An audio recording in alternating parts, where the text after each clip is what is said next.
அல்லாஹ் உன்னை ஏன் சோதிக்கிறான்? கஷ்டத்திற்கு பிறகு வரும் இலகு இந்த தலைப்பை பற்றி முழுமையாக தெரிந்து கொள்ள இந்த வீடியோவை முழுமையாக பாருங்கள்.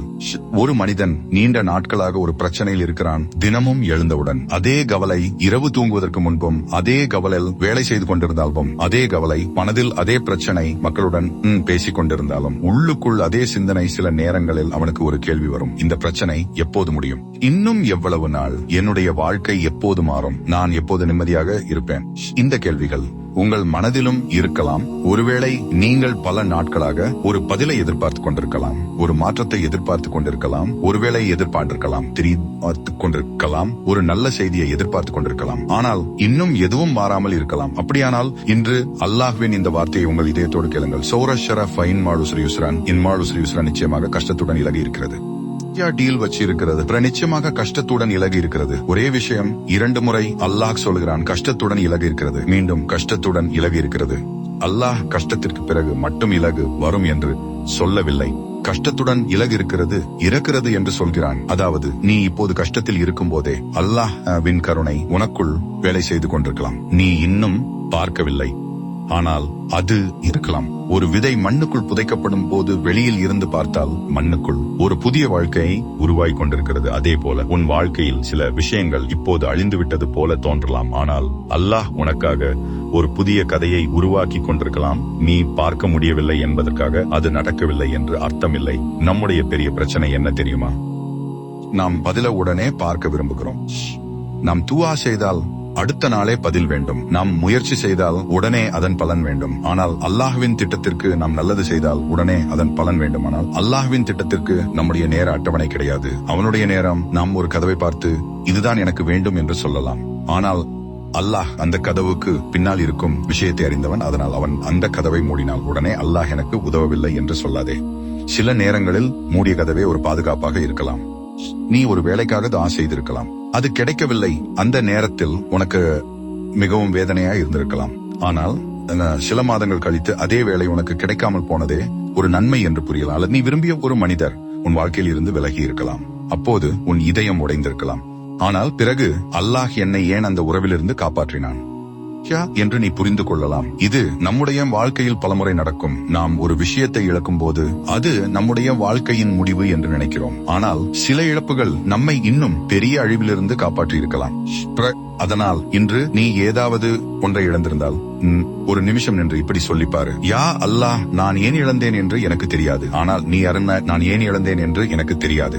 ஆனால் நீ அறிந்தவன். அதனால் உன்னுடைய முடிவை நான் நம்புகிறேன். இந்த ஒரு சிலர் நான் பல வருடங்களாக துஆ செய்கிறேன், இன்னும் கிடைக்கவில்லை என்று சொல்லலாம். அவர்களுக்கு துஆவின் உண்மையான அர்த்தத்தை நினைவுபடுத்த வேண்டும். துஆ என்பது அல்லாஹ்விடம் ஒரு விஷயத்தை கேட்டு அது நம்முடைய விருப்பப்படி நடக்க வேண்டும் என்று.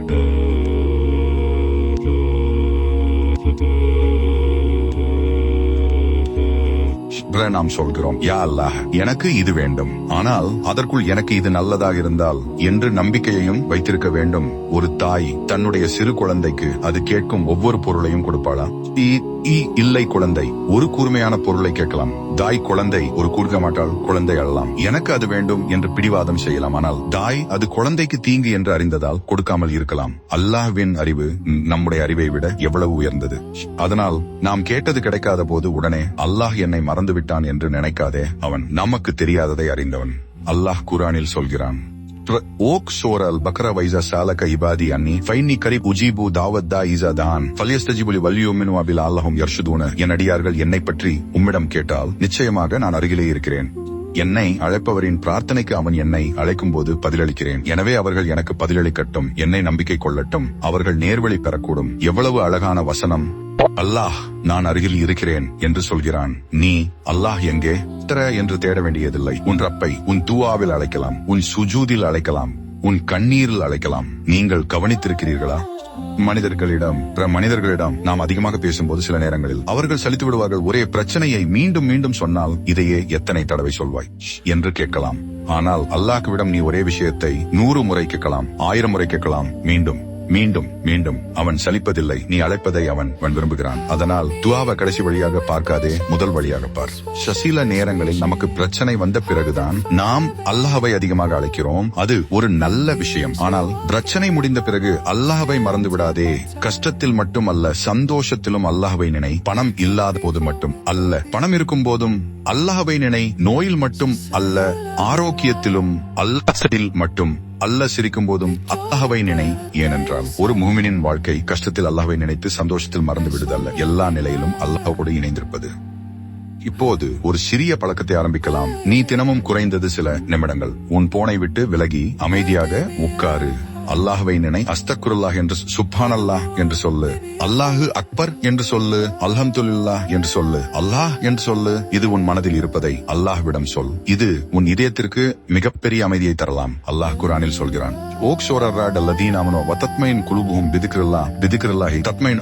ஈமான் கொண்டவர்கள் அல்லாஹ்வை நினைவு கூர்வதால் அவர்களுடைய இதயங்கள் அமைதி பெறுகின்றன. அறிந்து கொள்ளுங்கள், அல்லாஹ்வை நினைவு கூர்வதாலேயே இதயங்கள் அமைதி பெறுகின்றன.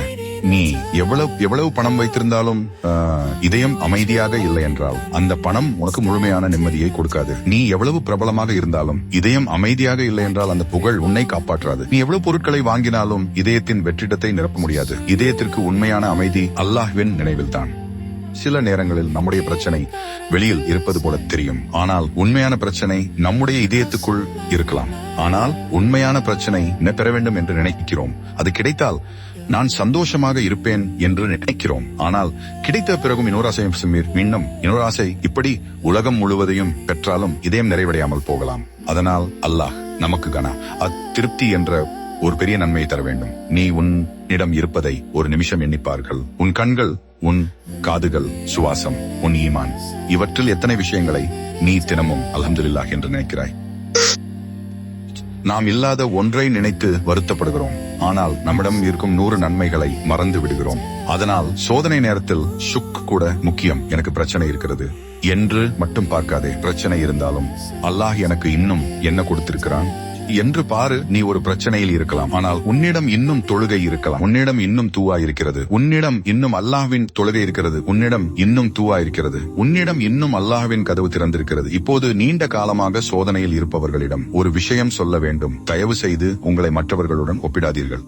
அவனுக்கு எல்லாம் கிடைத்து விட்டது, அவள் வாழ்க்கை நல்லா போகுது, அவனுக்கு பணம், அவளுக்கு குடும்பம், அவர்களுக்கு குழந்தைகள், அவர்களுக்கு நல்ல வேலை, எனக்கு மட்டும் ஏன் இல்லை என்று சொல்லாதீர்கள். நீ மற்றவர்களின் வாழ்க்கையின் வெளிப்புறத்தை மட்டும் பார்க்கிறாய். அவர்களுடைய உள்ளத்தை நீ பார்க்கவில்லை.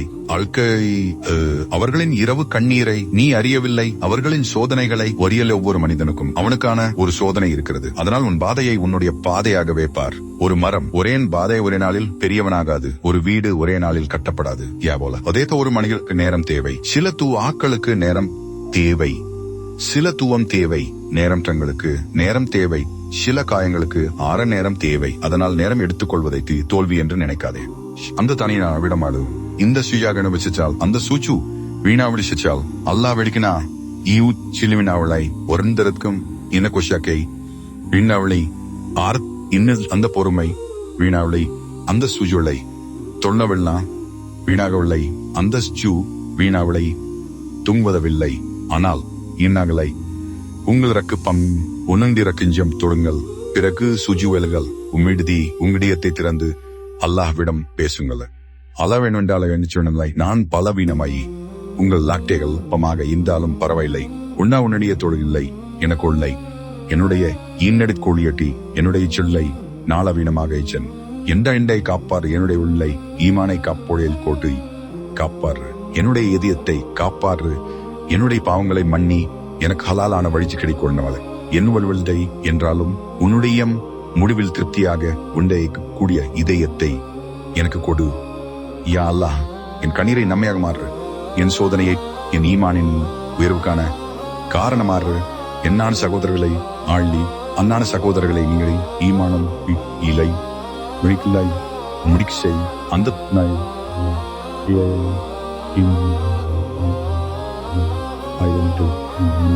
தயவு செய்து இந்த சோதனை தந்தாய்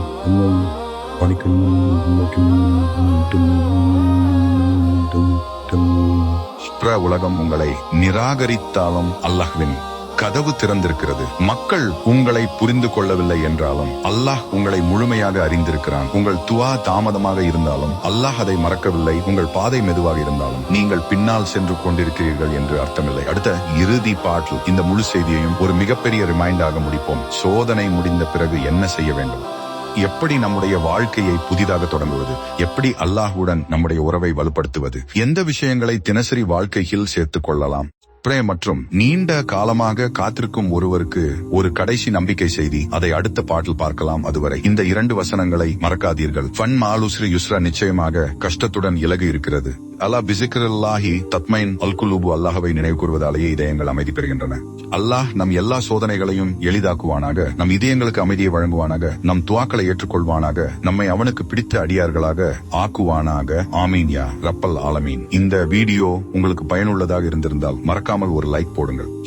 இதே போன்ற பயனுள்ள வீடியோக்கள் நம்ம சேனல் தினமும் பதிவேற்றம் செய்யப்படுகின்றன. அதனால் நம்ம சேனலை சப்ஸ்கிரைப் செய்து பெல் ஐகான் கிளிக் பண்ணி வைத்துக் கொள்ளுங்கள். மீண்டும் ஒரு பயனுள்ள வீடியோவில் சந்திப்போம்.